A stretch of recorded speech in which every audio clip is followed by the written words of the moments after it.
Levantou-se então uma tempestade dessas tremendas, com vento forte, o que era, aliás, comum no lago. Quando estavam pelo meio, cerca de 5 quilômetros, o lago tinha 21 quilômetros de comprimento por 9, mais ou menos, de largura. Então Jesus lhes apareceu andando sobre as ondas. Imediatamente respondeu ao medo dos discípulos, dizendo: não temais, sou eu. E chegaram à outra margem. Claro que Jesus tinha poder de andar sobre as águas do mar. Como é que não? Dominava completamente a matéria, tornava a matéria mais densa, menos densa no seu corpo fluídico. Dominando a lei dos fluidos, dominava inteiramente o seu corpo material. Mas a multidão que ficou na outra margem não achou mais lá o Mestre Jesus. No outro dia de manhã, e saiu à sua procura atravessando o lago. E ao chegar, Jesus faz uma censura. Pode até parecer cruel. Quando me procurais, não é? Não porque vistes milagres, mas porque comestes dos pães e vos fartastes mesmo. Aproveitando a oportunidade, fez uma das grandes revelações a respeito de sua doutrina. Os homens deviam procurar não a comida que perece, mas a que traz a garantia da vida eterna, a vida futura. O povo perguntou o que havia de fazer para praticar a obra de Deus, entendendo perfeitamente que a comida a que Jesus se referia era a sua doutrina, era o seu evangelho, o evangelho de Deus. E ele mesmo explica: a obra de Deus é esta, que acrediteis naquele que ele enviou, o Cristo.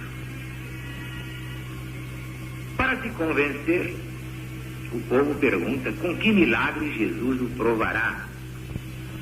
Citam o exemplo de Moisés. Por quê? Porque Moisés deu maná, o pão que caiu do céu, aos hebreus no deserto.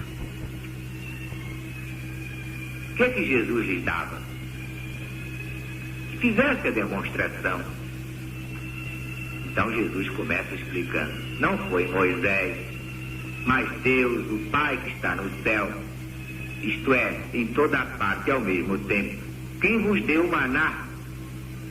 Porque somente Deus dá o verdadeiro pão que desce do céu ao mundo para lhe dar a vida. Então o povo reclama esse alimento. O que acontece? O próprio Jesus se apresenta como sendo ele mesmo o pão da vida, porque ele trouxe ao mundo as palavras, a doutrina de vida para alimentar a humanidade por todos os séculos. Declarou: eu sou o pão da vida. E explica logo a seguir, bem claramente, para não deixar dúvidas, que ele falava da sua doutrina. Quem vem a mim, de modo algum terá fome. Aquele que crê em mim, nunca jamais terá sede. Quer dizer, o pão é espiritual, é a doutrina, é a palavra, são os seus ensinamentos. O vinho que dessedenta, e Jesus disse mais tarde: eu sou a videira, é a vida espiritual de união com ele. No versículo 37, há uma palavra de suma importância: todo aquele que Deus me dá, virá a mim. E todo aquele que vem a mim, de modo algum, eu o lançarei fora. Ora, se compararmos com a outra palavra de Jesus: Pai, assim como me deste poder sobre toda a humanidade, a fim de que conceda a vida eterna a todos aqueles que me tens dado, vamos encontrar estas palavras no capítulo 17 deste mesmo Evangelho. Então poderemos concluir que a humanidade inteira é de Jesus, pertence a Jesus. E como ele não lança fora ninguém que o busca para se salvar, a humanidade toda já está no caminho da salvação. Uns demoram mais porque se obstinam na ignorância e afundam nos prazeres materiais, que causam o tédio no critério, não resolvem nada. Muita gente que bebe, muita gente que joga, faz outras coisas e, entretanto, não é feliz. E um dia vai cansando, diz, o Zaru está com a razão, e vem para ele beber e faz muito bem. Mas compreendemos assim a impossibilidade, o absurdo de asseverar que aqueles que se salvam são minoria absoluta. Todos sairão desse inferno e se salvarão pelo conhecimento da verdade. Isto é confirmado pelas palavras seguintes. Ouçam bem, por favor. Eu desci do céu, não para fazer a minha vontade, mas a vontade daquele que me enviou. E a vontade daquele que me enviou é esta: que eu nada perca de tudo que ele me tem dado, e eu ressuscitarei no último dia. Mas os judeus protestaram.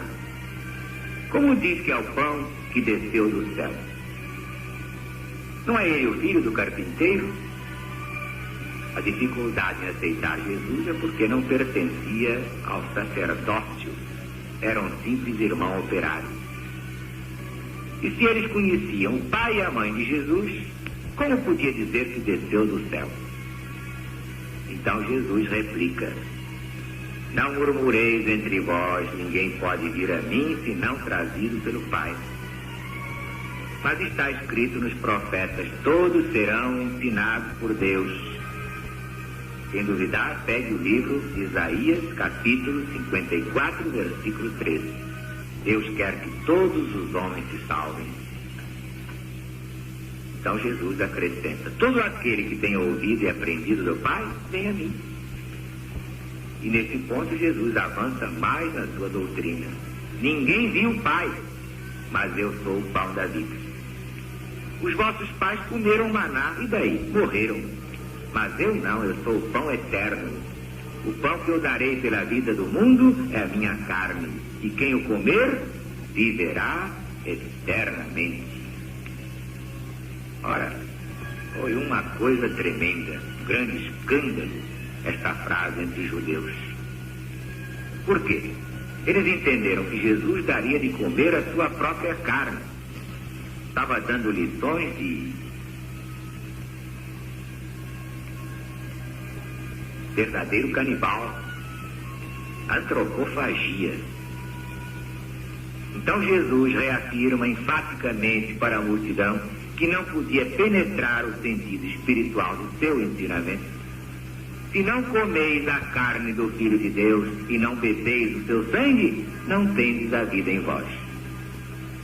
Quem come a minha carne, quem bebe o meu sangue, tem a vida eterna. Porque a minha carne é verdadeira comida, meu sangue é verdadeira bebida. Quem come minha carne e bebe meu sangue, permanece em mim e eu nele. Quem de mim se alimenta, viverá por mim. Este é o pão vivo que desceu do céu. Quem come esse pão, viverá eternamente. E todas essas coisas Jesus ensinava na sinagoga de Cafarnaum. Mas os próprios discípulos de Jesus interpretaram suas palavras ao pé da letra. Como é? Tinham de fato, então, de comer a carne dele, beber o sangue dele? Ué, como poderia ocorrer semelhante coisa?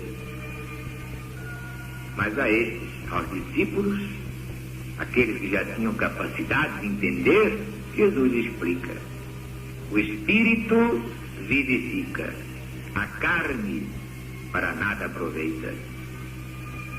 As palavras que eu vos tenho dito são espírito e vida. Só os iniciados nos meus ensinamentos podem entender o que eu ensino simbolicamente. Minha carne é o meu evangelho, meu sangue é a minha palavra. Só o espírito pode dar vida, a carne para nada vale. Minhas palavras são espírito e são vida. Claro que não podem ser interpretadas ao pé da letra, mas pela compreensão espiritual. Como dizia São Paulo, as coisas espirituais se discernem espiritualmente. Do contrário, parecem loucura. Diz mais São Paulo, a letra mata, o espírito vivifica.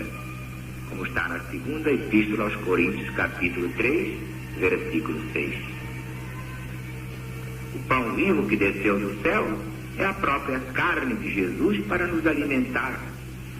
São os seus ensinamentos de vida eterna. É a palavra de Deus, é a palavra de Jesus. Quem seguir esses ensinamentos se alimentará deles para todo sempre. Viverá deles, obedecendo a eles tão intimamente como se estivesse comendo a própria carne de Jesus, bebendo o sangue dele.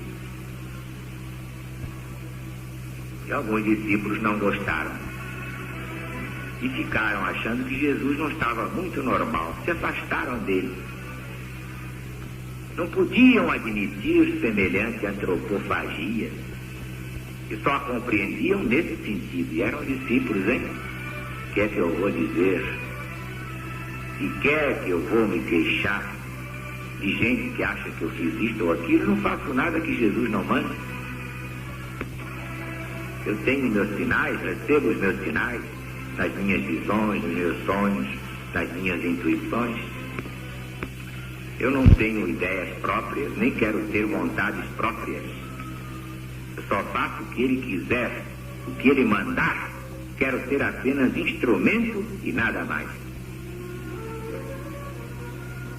Confio é nele, exclusivamente nele. Nem em mim eu quero confiar. Faço de olhos fechados o que ele disser. Faça, eu faço.